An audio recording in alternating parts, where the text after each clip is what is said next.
Welcome to Mighty Morphin Ranger Danger, the podcast where we watch an episode of the television show Mighty Morphin Power Rangers, and then after that, we talk about it. Now, before we start, I would like to welcome our guest, No One. Hi, No One. We don't have a guest this week. No. That's unfortunate. Well, I mean, it's alright. We're good. We're pretty good. Are we? I hope so. Oh, that'll be put to the test this episode without a guest. Yeah. We haven't not had a guest since the first one. Yeah. But, you know, it's cool. It's intimate up in here.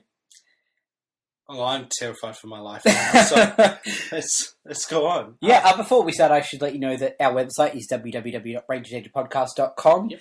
On that website, you can find show notes and stuff like that, which is pretty cool.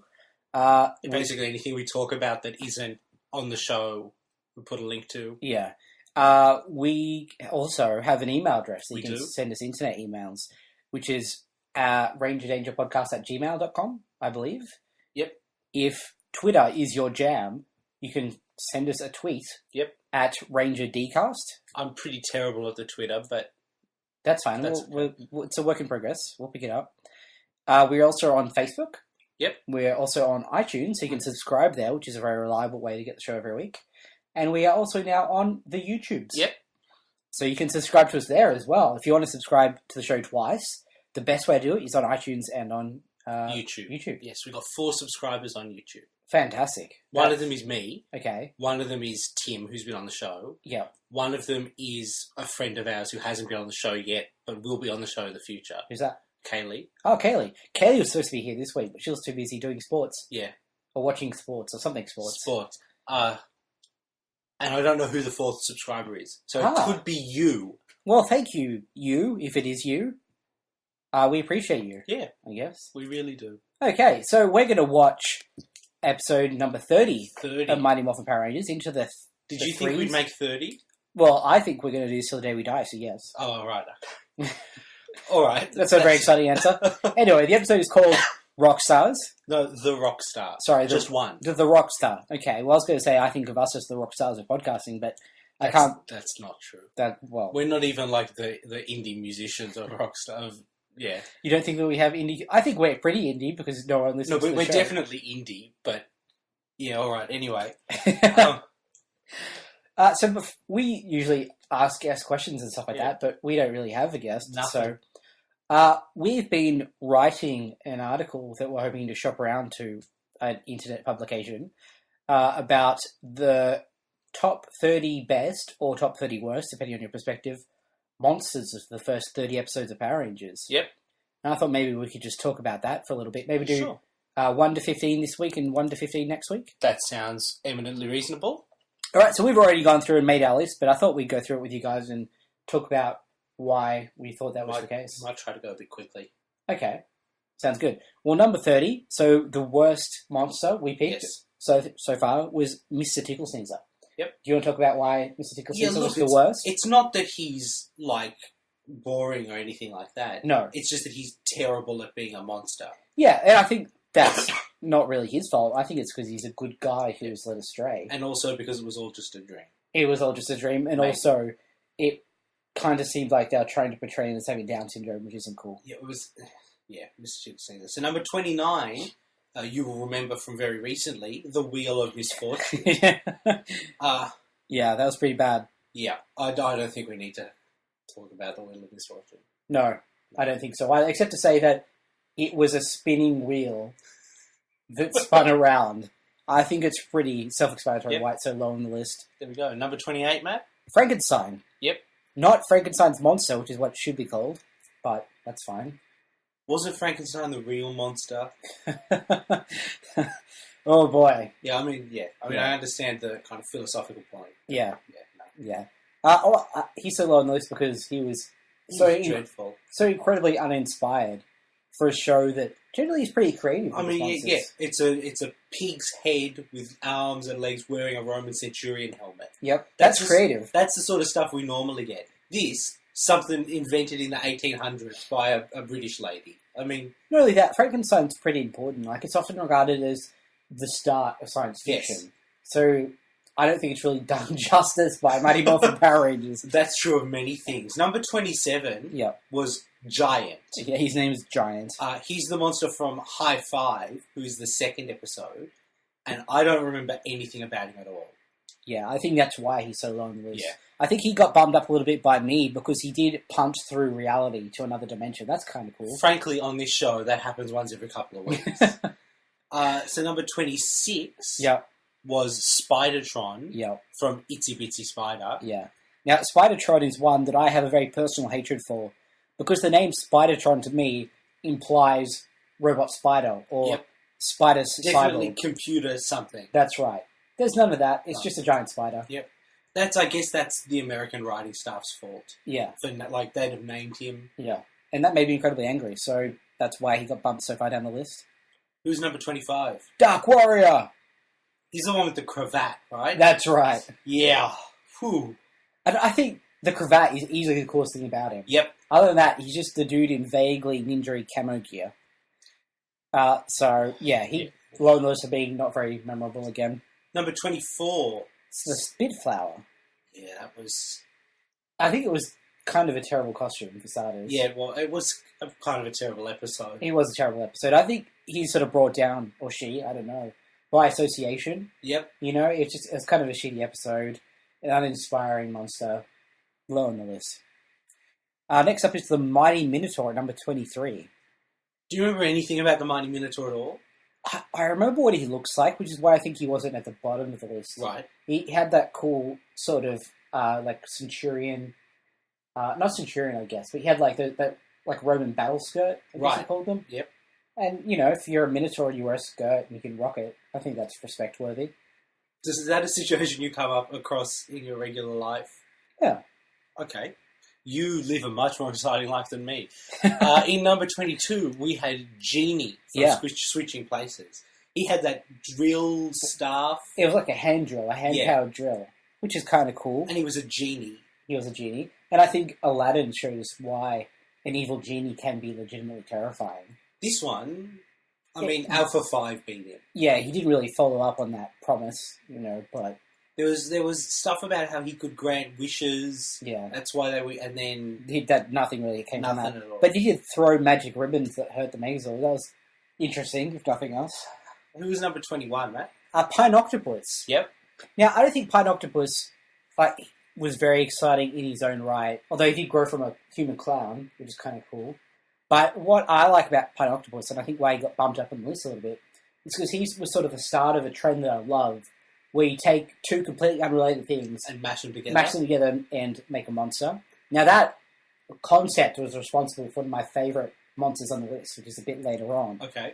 But, yeah, I think he's just on there just for that reason. Just for that? It's cool that you take a pineapple, and you take an octopus, and you put them together. You get a Pine Octopus. You get a Pine Octopus, and that, without anything else, that's cool. Number 20 is probably the first controversial entry on this list. Yeah, but we both agreed on it. Oh, yeah, no, I have no doubt. Yeah. Tell them who it is. It's Goldar.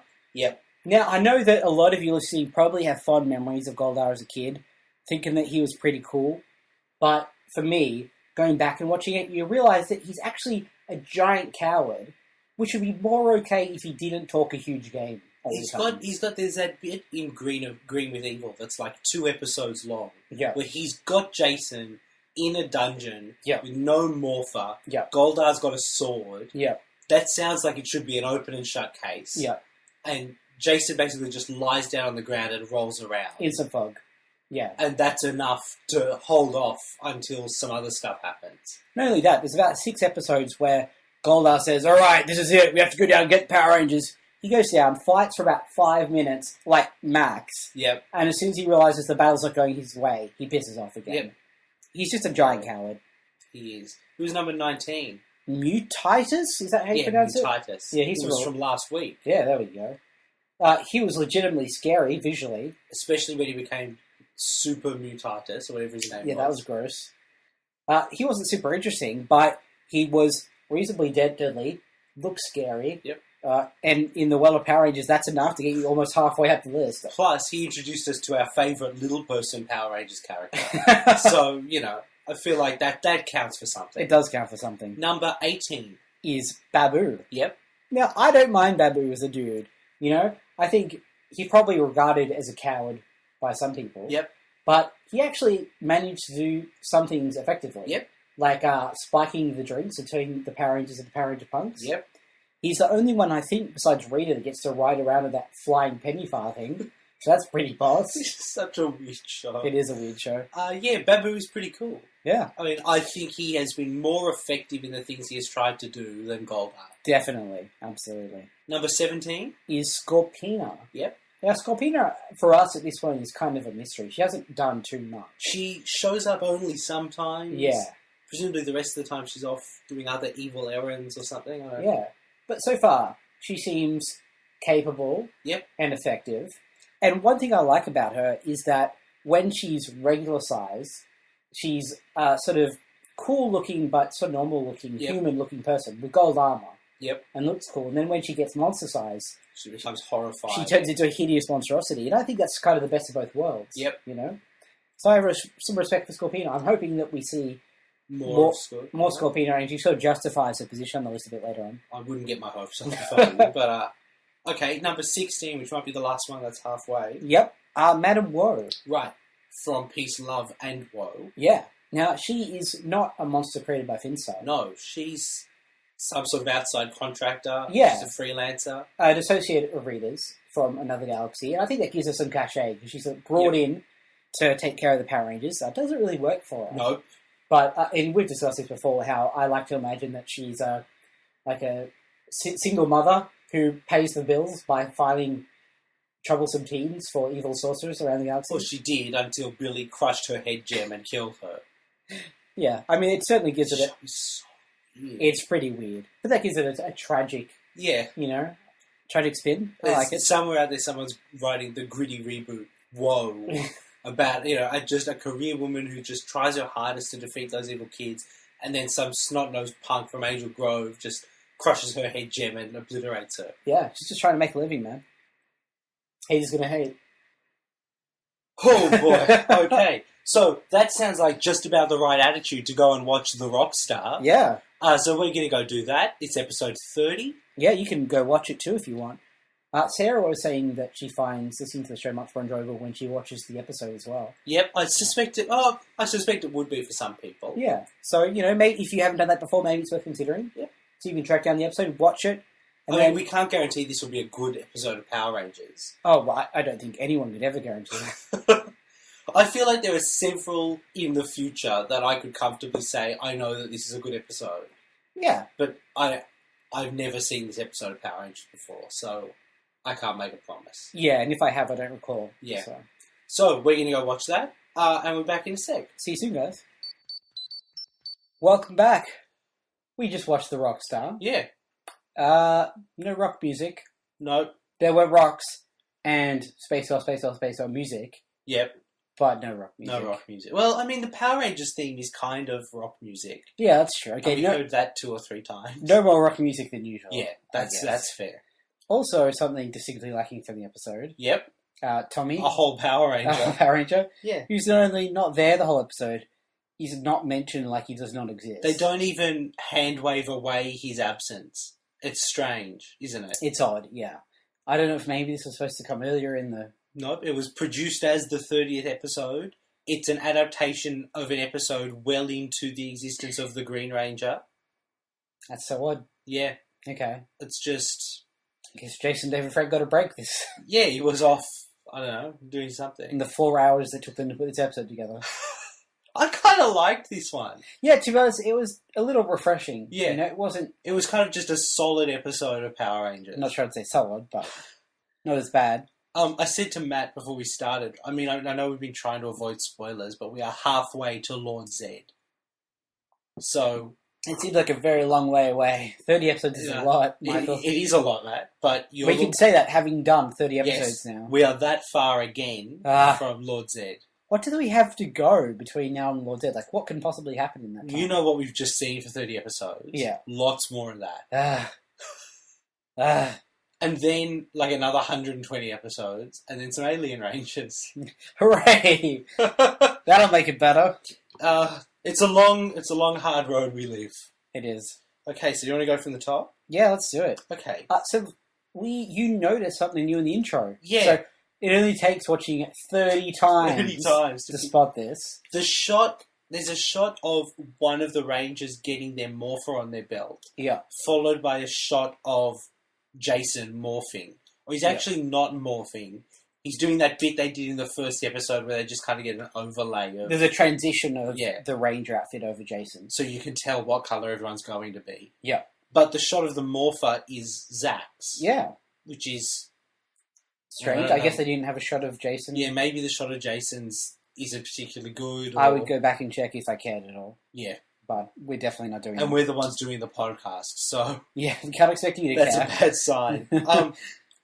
So the Power Rangers are packing the car for a field trip. They are. And it's not just any car, Matt. It's the Rad Bug! It is the final appearance of the Rad Bug. Oh, is it? Yeah. That's really sad. Yeah. So we've seen it maybe 3 times. Yeah. And we'll never see it again. Oh. Wow, can we have a moment of mourning for the Rad Bug? I think a minute's silence is really bad podcasting. And also way too much. I was thinking like 2 seconds. Okay, we can do 2 seconds. Ready? Yep. There we go. Okay, that feels about sufficient. You'll be missed, Rad Bug. You are pretty rad. I wonder if in 30 episodes' time we'll even remember its name. Probably not. Yeah, that's probably true. Yeah. Unless they get other cars and we start judging them against the Rad Bug. Yeah. Did you notice that I guess it was Billy's lab, he has a giant Power Rangers lightning bolt? Does he? Yeah. I didn't see that. I might actually have to go back and watch that. Yeah, it's on like a stand or something, which I guess there's no reason for the people of Angel Grove to associate with that with the Power Rangers. Yeah, it's just a lightning bolt and it only appears in their logo. Yeah, it only appears in the marketing material. And for the on show. Alpha 5's chest. That's true, I guess. So maybe it's like a tribute to Alpha. Yeah. It'd be like the Robin's outfit in the Batcave if Alpha 5 had died. Except he hasn't. He hasn't. And he can't because he's a robot. How old are the Power Rangers? I think like 16. Because they're packing a car to go on a field trip. Yeah. Like... in America, they drive a lot earlier. Do they? I think it is about 16. We have lots of American listeners. By lots, I mean like at least one. Can you guys let us know what the legal driving age? We could look it up, but fuck that shit. No, we'd like to hear from you guys. Yeah. Any excuse for human contact. Oh dear. Yeah, it just struck me as odd. Yeah. But I'm hopeless at gauging how old these characters are meant to be. Yeah. I think it's around 16. Well, they're clearly not. So it's the 4 of them packing to go away minus Jason. Yes. Now, when this occurred, I remember when we were doing Green with Evil, and I was saying how I really enjoyed the dynamic of Power Rangers without Jason. Yep. So I was like, yes, this is what I want. Yeah, I assumed that this was an excuse to get Jason out of the way. Yeah. And then he'd come back for the big fight at the end, but this was... No. It's the opposite of that. Yeah, we actually get more Jason than ever before, which is unfortunate. I don't think anyone's ever needed more Jason in their lives. So, while they're packing the car, Trini shows up with something that she made in her gourmet cooking class. Yeah. They do a lot of classes in Angel Grove. That's a strange class for, like, a high school that's just kind of general to offer. Yeah, I think a cooking class would be a gourmet cooking class is oddly specific, and the reason it's gourmet is because she's made some sort of snail brownie. Escargot, Michael. No, they're snails. Yeah. It doesn't matter what you call them. They're still the things that are outside after the rain. Yeah. But it causes a big gross out moment. Yep. Which I guess, like, for kids is I'll be honest, snails are pretty... Yeah. That's pretty messed up if people eat them. But I think it's messed up that people eat animals at all. Huh. Do you not think it's weirder that people eat snails, though? That's like, fair. you compare chicken meat and snail meat. Well, we were just discussing earlier tonight about hatred of chickens. You do have a weird hatred of chickens, that's true. But when Trini mentions that it's a French cooking class, they do a weird, vaguely French musical riff. I don't know if you noticed that. Which is kind of cute. It's not that the only time that happens in this episode. I think it's a bit later on when Jason and his cousin are practicing martial arts. They do a little Asian music riff as well. So it's cute. Vaguely. Cute is not what we were looking for, but we'll take it. Yeah. So Rita has decided that because the Power Rangers are going to be out of... She says, like, out of town. Yeah. But we don't actually know where they've gone. No. That's really not touched upon very much. No. They're going somewhere in the rad bug. Sadly, driving the rad bug, not flying it. I assume that would be a bit too conspicuous. Yeah. But it's the last time the rad bug's there, man. I want it to doesn't fly. ever get flown. Oh, that's sad. It is sad. So, she's going to try and unearth the Mirror of Destruction. And once again, we're faced with that thing where she clearly has prior knowledge of this thing. Yep. And just let it hang for 30 episodes. But here's the thing, right? She's going to unearth it somehow. She's had maybe 30 weeks. Yeah. Right? If the Power Rangers hadn't stumbled across it, in a way we'll get to, it would never have been discovered. Yeah. So, why hasn't she gone after it before? That's exactly what I'm saying. Like, why would she just be sitting on this information Yeah, and one day be like, oh! She decides to go after it on the one day that the Power Rangers could conceivably stop her from getting this mirror. Yeah. It really seems to me like she has a Rolodex of super evil items. Yep. That when she's bored, she just flicks through them. It's like, oh, yeah, I forgot about the evil Wheel mirror. of Misfortune. Yeah. So what they say about the Mirror of Destruction is it destroys everything that looks at it. Yes. That's unfeasible. Yes. How are they going to find a mirror that destroys you if you look at it? Well, it has a nice little cover on it. That's true. It actually does have. That is actually kind of explained. Yeah. That's fair. Which is surprising for this show. So Jason's spending some time with his cousin. Yeah. Who, like every child on this show, is overdubbed. Yeah. For an inexplicable reason. There does seem to, I think it's just ADR though. It seems like it's the kid who plays the... That's fair. It just seems like there was a problem with the volume or something like that and they just did it over in post for whatever reason. That's fair. Yeah. Okay. So... They go to the beach. They go to the beach. Kind of cool, I guess. Is the field trip not, like, something that Jason is supposed to be at? I guess he got a pass because his cousin's visiting or whatever. I don't know. Yeah, okay. I mean, if that's the strangest thing that happens in Power Rangers this week. So, Bulk and Skull are there. Oh, God, I forgot about this. Yep. Ah. And presumably they should also be at the field trip, but they're delinquents, so that's okay. But wagging is the Australian term. I don't know what they call it. Cutting class, I think. That's right, yep. Yeah. See, we're up on our lingo. Or maybe they've just given up on school entirely. Wouldn't be surprising. Maybe school's given up on them. That's probably just as true. What is it that Bulk is eating? A Sloppy Joe pizza. Yeah, it's real bad. So it's just like a pizza base with sloppy meat on it. Like, Sloppy Joe isn't a big thing in Australia, but I'm familiar with what it is. And he basically uses the pizza as a funnel. Yeah. And just deep throats some Sloppy Joe. We had pizza for dinner like an hour ago. Yeah. And I very nearly threw up all of my pizza. I did too. It was very gross. He gets it on his shirt. He does. Do you remember what the kid's name is? Jeremy. Yeah, I was thinking Justin, but no, that's later. That's a later kid. So Jeremy says, like, hey, is that the bully you've told me about? Yeah. And Skull's like, hey, he's heard of us. Which is kind of nice. Skull just wants to be noticed. Yeah. He doesn't care. Bulk realizes that that's not really a great thing. Yeah. Although maybe he should stop being such a bully if he doesn't want to be a well-known bully. Yeah. I like Skull a lot more than Bulk. How do you feel about that? Yeah. I mean, I feel like if they both stopped being unrepentant assholes, they'd be much more likable as characters. Yeah. Like, and could still work as comic relief without being bullies. Yeah. And we did get to that point. Yeah, they grow out of it. Yeah. Thank God. Yeah. Finally some character growth. Yeah. So, basically, Bulk and Jason get into a fight. And Bulk does some, like, pretty impressive jump spin kicks. Yeah, it's extremely impressive. He's a man of some girth. Yep. And he really gets up into the air. It's impressive. He lost a bit of weight. He could probably be a Power Ranger. He probably could be. He'd also have to stop being a huge douche. Yeah, that's true. Jason, he's aware of the rules of the genre. Yeah. He knows that contractually, Bulk will get something on his face every episode. Yeah. Because Jeremy says to him, look out for that pizza down there. Yeah. And Jason goes, no, it's all right. Yeah. Knows to step out of the way as Bulk's coming for him. Knows that Bulk will trip and land exactly so that his face hits the pizza. It's like gravity. I think no matter where Bulk fell, the pizza would be there to catch his face when he landed. it's really getting to... I know we talk about it a lot, but it's Yeah. weird that Bulk gets something gooey on his face every episode. And it's starting to get to the point now where it doesn't amuse me anymore. Yeah, oh no, God, It just no. We're makes me well past uncomfortable. that. Like, for a while, like, it never amused me, Hilariously. yeah, in and of itself, but it amused me that it was recurring. But now it's just... Well, I think we're at the point now where if it happened to Skull, Yeah. that would be surprising enough that it would be funny. And just hugely refreshing. Like Yeah. a breath of fresh air. It would be liberating if that occurred. But no. No, not yet anyway.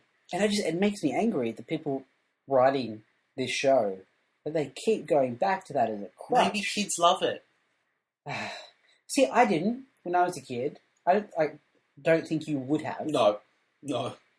I don't know any kid who watched the show and was like, man, I love it when Bulk gets that goo on his face. There were probably some kids. Ugh. Some weird kids. I hate those kids. Oh, Yeah, they probably didn't turn out right. So, Jeremy discloses when he and Jason are practicing martial arts on the beach Yeah. that he would like to be a Power Ranger. Yeah. This is something I've kind of thought about before.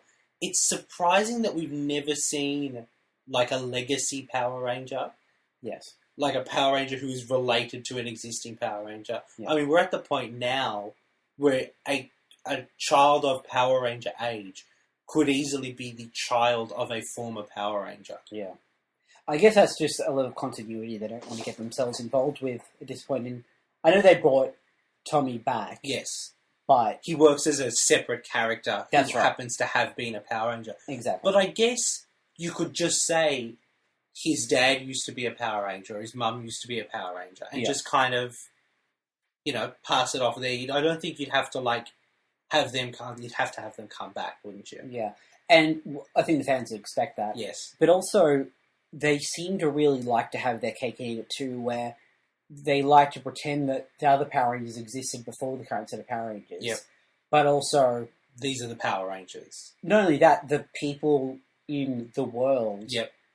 every time are sort of shocked and new Yep. that these things are happening. They're never like, oh, here we go, another round of alien 20 invaders. years, this city has been being destroyed by Exactly. giant monsters. Every year they're like, alien invaders, this is crazy! So there's a very loose sort of continuity Yeah. here. I don't know. I think there would be a way to do it. Yeah. I think it's almost strange that we've never seen even like a relative, because we'll get, especially in the Zordon era, lasts for quite a while. Yeah. It's kind of strange that at no point in that era that was not afraid of the continuity, that we never got anything like that. Yeah. Maybe now that we're seeing kind of, anniversaries and kids who were on Power Rangers kind of getting to work on Power Rangers. Yeah. Maybe we'll see some more of that kind of stuff. Okay, well, let's play fantasy baseball here and pretend that we are producers on the show. Right. Whose kids? Whose kids? I think the obvious choice is Tommy and Kimberly's. Yeah, but the problem is that the canon contradicts that. Yes. Because Tommy and Kat have children who may be Power Rangers. Yes. I mean, I guess the problem with that is, my understanding is that people don't really like Kat. Yes. So, you can either contradict the existing established facts, or upset a lot of people. Now, what that says to me, especially if we're being producers, Yep. is that you should just leave that shit alone. Yep. So, my next choice is Ashley and Andros. Okay, yeah, I think that would be a solid choice. Right. Or, and I don't remember their Power Ranger names, Yep. Red and Pink Time Force. I didn't really watch much Time Force, so I can't Okay. speak to that. I think Ashley and Andros is especially interesting. Yep. Because then you've got like a half alien. Yes. There's Although completely humanoid alien. That's right. Like it doesn't look weird. Doesn't cost more money. I should mention that in This Week Our Time, Yep. Something called Morphin Madness has concluded. Okay. Morphin Madness was like a competition on the Power Rangers website where people picked their favourite Power Ranger out of a list of 2.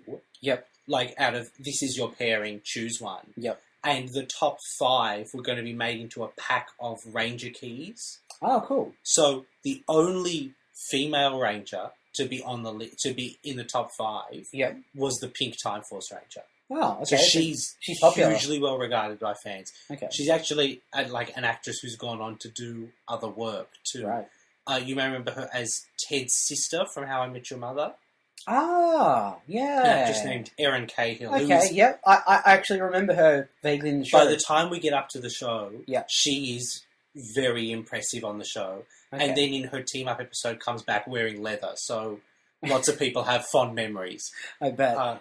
My pick for favourite female ranger, I think, would have to be the second Pink Lost Galaxy Ranger. Yep. Who we won't talk about because her very identity is a spoiler. But yeah, I'm with you on that. Yeah. That's a good character. Yeah. I think that's because to sort of break down the wall a bit, for a while we were discussing if we were going to stop the podcast, where would we stop? Yes. And the end of space is the automatic kind of... you'd think that'd be the simple place to stop it because it is the end of the Zordon era, the end of a lot of continuity, except there is that one character which is a very clear link to the old continuity. And a very good character and a very interesting character as well. And I would be very reticent to just let that go. And then if you're going to do Lost Galaxy, maybe it's worth keeping going. Frankly, at this rate, I'll be lucky if we make it to the end of Mighty Morphin.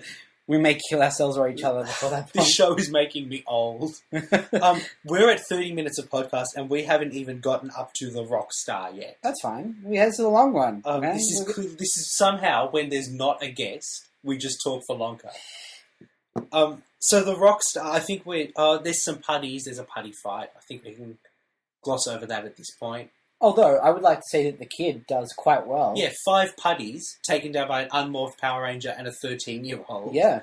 Those putties have a ridiculously variable power threshold. Yeah. He certainly does better than the Power Rangers have on some occasions. Yep. So, props to the kid. He's a very... You know how it's sometimes annoying when you have those really inept kids on the show? He's not one of those guys. No, he's not bad. He's pretty good. So, the Rockstar... Yeah. Is a monster who's made of rock. Yeah. And looks kind of like a star.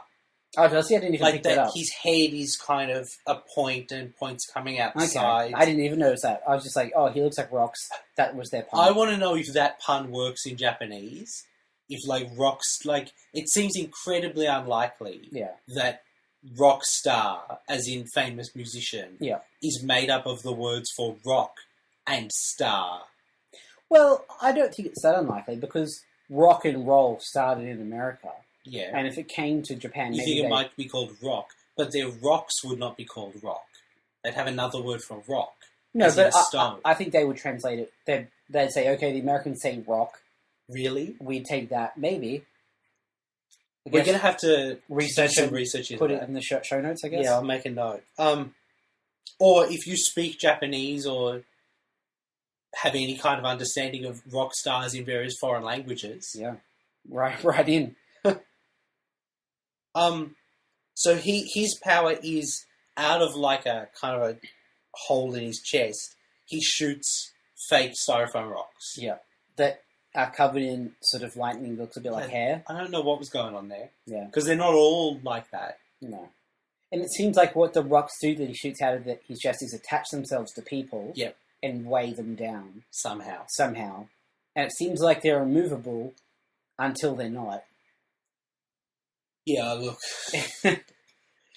Frankly, they're all like that, all of the show. That's how it works. It's horrible up until we're at 19 minutes and we have to beat him. Yeah. So what happens is that the child goes to... they're fishing, and the child happens to pull out a map in a bottle out of the ocean. Yep, somehow. Which is profound serendipity, but whatever. And Rita realizes that the map leads them to the Mirror of Destruction. Yep. So sends down Scorpina and the Rockstar to take back the map. Yep. And we'll just talk about Scorpina. Which I did think that. Cool. And I was pretty happy. This is basically a starring role for her. It's pretty good. And she does all the stuff Goldar would normally do.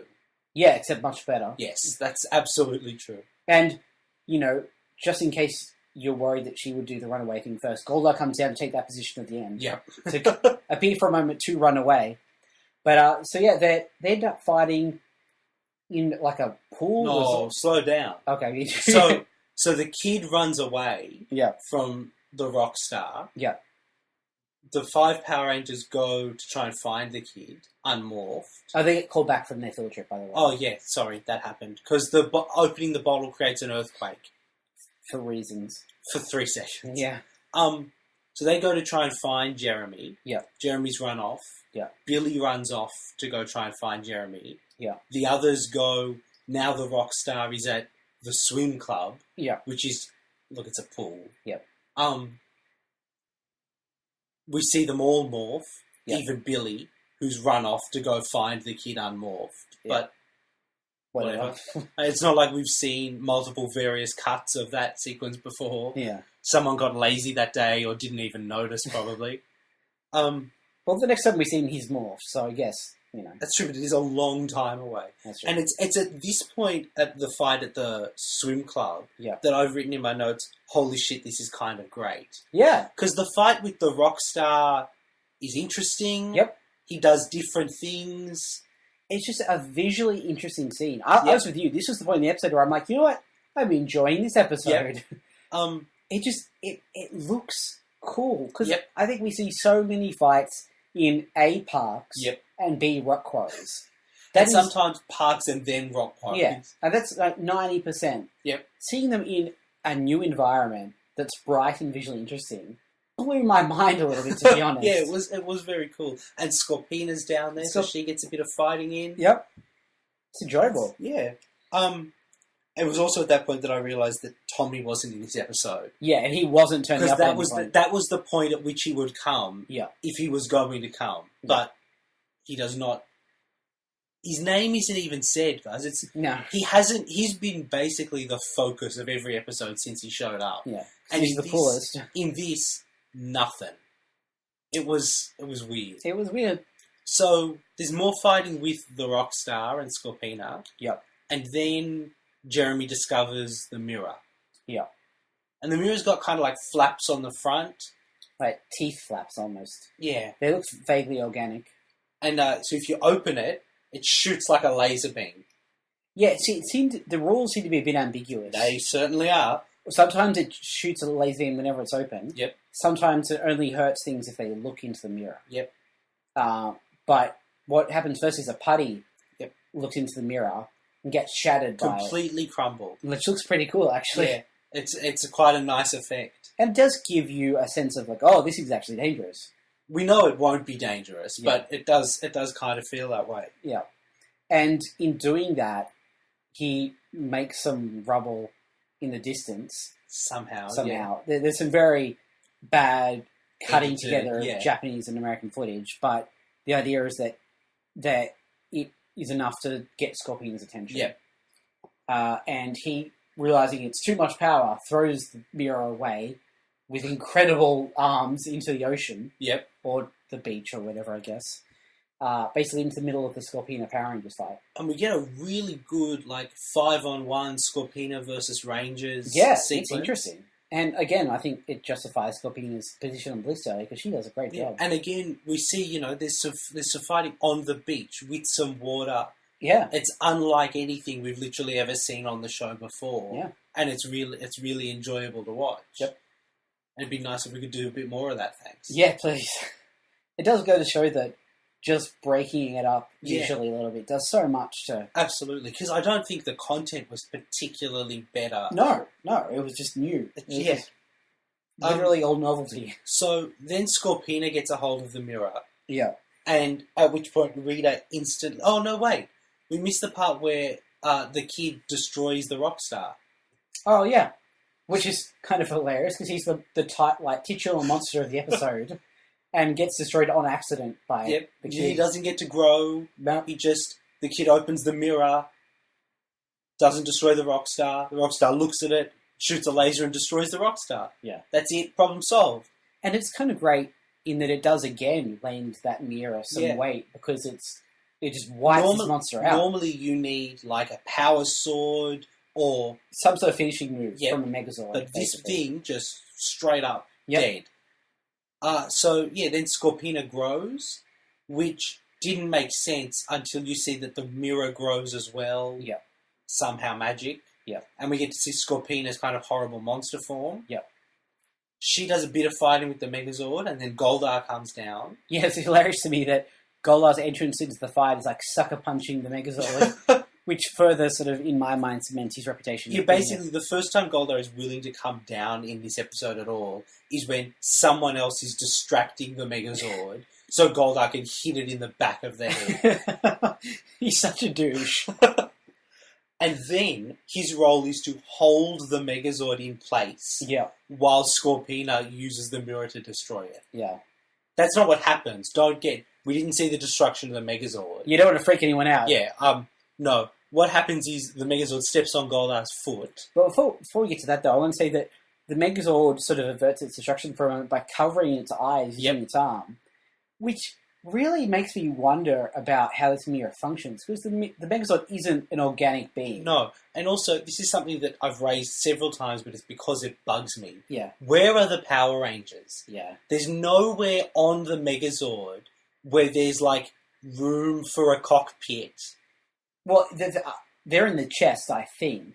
But there's no... translucent area. Yeah. The chest is entirely solid plastic. Yeah. It's just... all I need is a small bit of blue. Just, do you think the risk there was that the Power Rangers themselves would look into the mirror? Or... but then why wouldn't they just cover their own eyes? Yeah. And they do that as well. But then there's no reason for the Megazord to... maybe, I mean... we do have sufficient evidence that the Zords have some degree of... sentience. Of separate existence, right? Maybe the Megazord... has a soul. Has a soul. Yeah. That's not how I'd have put it. I hope not, because when the Megazord gets destroyed... maybe the Megazord has soul, and it's performing a jazz album. The Megazord sings the blues. I don't know. And that has a really bad Christmas album that we don't like to talk about. Yep. Megazord's Magical Christmas. No, Megazord's More Phenomenal Christmas. Anyway, so yeah, the Megazord stomps on Goldar's foot. Yeah. Goldar's distracted. Yeah. The Megazord... now, here's what I thought was going to happen. The Megazord grabs Goldar and pulls him in front of it. Yeah. What I thought was going to happen is Goldar was going to get hit by the mirror. Why would you think that? He's in all the other episodes. Well, maybe he wasn't. Maybe he died and then came back. Goldar's whole deal is that he doesn't die, he runs away. Well, that's definitely what happens here, because I don't exactly remember how the mirror goes flying. Yeah, I can't remember how either, to be honest. I don't know if they push Goldar into Scorpina. It happens very quickly. I yeah, guess. it may be explained in the episode and we missed it, or it may not be covered at all. What that does mean that the mirror goes flying into the air, and in the time that it is in the air, Jason says, "Now's our chance. We need the power sword." They summon the power sword. The power sword comes down. They grab it. They swing the sword and destroy the mirror, all before it touches the ground. Yeah, I mean, look, it's giant. Yeah. Now, that doesn't affect the rate at which it falls. Yeah. But, I mean, yeah. No, there's no way that works physically. No, if you've got something like small and squishy next to you that isn't like a child or an animal, throw it up in the air and try and say, "Now's our chance, we have to summon the power sword," before you have to catch it. I'll give you a hint. It's going to be on about chance, right? So... not only that, the Megazord also falls from the sky. Yeah, it's just... yeah. Yeah. It does... look, it ended the episode. Yeah. Sorry, Power Sword, not Megazord. Yes. Yeah. Yeah. So that's it. And Scorpina and Goldar kind of just... piss off. Yeah, while they're summoning the power sword, yeah, they realise that that's their opportunity, so they get out of there. Cut to... there was shots during this of Jeremy just kind of watching and reacting to the fight. Yeah. Very badly acting at his reacting to the fight. But, you know, nonetheless. Pretty good for a kid, to be honest. I think, as far as child actors go, he was alright. Yeah. So we cut back to the juice bar, because we haven't been there yet this week. Yeah. And Jeremy is recounting his experience. Yeah. while doing karate moves all over the place and almost hitting a lot of adults. It's pretty cool. Like, if you'd just seen that... Oh, I would absolutely be like, doing that. And then he was like, hiya! Yeah. Whatcha? I would absolutely so- beat up my grandmother. We've spoken before about how Zack being the Black Ranger and Trini being the Yellow Ranger is kind of racist, and it wasn't meant that way, but It just is. it just is. And it has never clicked for me until Jeremy called them the Black One and the Yellow One. Yeah. The Black One is a phrase. That's the Black Ranger is the Black Power Ranger. The Black One is that guy over there who you're being really offensive about. Yeah. Okay? And for some reason, it's worse for me personally when Zack says, "Tell me more about the Black One." It almost feels like he's daring him to. Well, like a Samuel L. Jackson line. Like, tell me more about the Black One. Because I'm about to whoop your ass. To me, it would be the line where it finally clicked to Zack this is a problem. You'd be like, tell me more about the Black One. What? Whoa. Hang on. And then he goes to Zordon. He's like, look, Zordon, I've had a thought, right? I'm the Black Ranger. Yeah. Trini's the Yellow Ranger. Yeah. Is it possible to swap? Yeah. And Zordon says, no, Zack. Once your powers have been assigned, you have bonded to your Megazords. It's undoable. I don't know. Except it's not. It's not. And we'll get to that reasonably soon. But look, it's dodgy. And I don't know if I've discussed this fact or not on the podcast. The original intent was for Zack to be the Blue Ranger. Oh, really? And Billy to be the Black Ranger. But the intent was for Zack then to be like Jason's cool best friend. And the Red and Black Ranger in the Sentai footage have like a kind of bond together. They appear more. Yeah. So they thought, well, we'll make him the Black Ranger because that makes more sense. Yeah. And then it was racist accidentally. Yeah. Rather than intentionally. Yeah, I definitely don't think it was ever intentionally racist. No one ever went, oh, we better get a black guy for the Black Ranger. Exactly. But I do feel like someone probably should have taken a moment, thought about it, and went, okay, I can see why this may be a problem. Yep. Now, I have one last thing to say about Jeremy. Yeah. Jeremy says that, all the Power Rangers want him to talk about them. Yeah. Right? Jason says, tell me about the Red One. Yeah. Jeremy says he did this cool spin kick. We saw Jason teach Jeremy a spin kick. Yeah. The same spin kick. Yeah. We know that Jeremy knows that Jason disappeared for every moment that he could see the Red Ranger. Yeah. And has no good explanation of where he was. Yeah. Jeremy is thick as shit. Yeah. If he has not worked it out. That's definitely true. And the Rangers, particularly Billy, speaks to Jeremy using words that only Billy in all of Angel Grove uses. And sounds exactly like Billy. But it's, it's the Lost Lane thing. It's just, that's the universe. It's just this particular episode. I thought, like, your cousin who always wears red disappeared when the Red Ranger was there, and the Red Ranger did the same moves that your cousin did. It didn't even cross your mind. But look, that's it. Yeah. That's the episode. Do you have anything else you wanted to say about the Rockstar? No, just in that I actually enjoyed it more than I thought I was going to. Yeah, absolutely. Next week is an episode called Calamity Kimberly. Oh, Jesus Christ. So either she's going to get cursed with bad luck, or she's going to go back to the Wild West. God, please, Wild West, please, and that Wild sounds West. Crazy, but that will actually happen. Oh! Not next week. Oh. Well, it might happen next week, but it will happen in the future. God, I want that so badly. I can't even tell you. So we will see you next week for episode 31. 31. We've moved on to the second box of DVDs. In our box sets. We're very excited. It's a big moment for us, I think. I guess next week we'll finish off our top 30 list of monsters. Bad guys, yeah. Which will be cool. I hope you'll join us then, guys. Yeah, reminder, fill out the survey. As of today, our time, we have gotten no replies. Okay. So it would be nice if we could get one. Breaks our little hearts. Look, I mean, it's only been up for a couple of days when we're recording this, so I'm not expecting much. Yeah. But, yeah, it'd be nice, give us some feedback, please. Yeah, we do love feedback. Also, speaking of feedback, if you feel strongly that this episode is too long, let us know. I don't think it's bad when we run a little long when we have stuff to say. Yep. But if you're like, no, it has to be half an hour and out, then let us know. Yeah. There is a question about that in the survey. Oh, well, I guess I should read the fucking survey, shouldn't I? Before I start running my mouth. I said, Matt, we should do a survey. Matt was like, sure, write the survey. Yeah, go ahead, Michael. You do the work. All right. We will see you next week for episode 31. See you then, guys.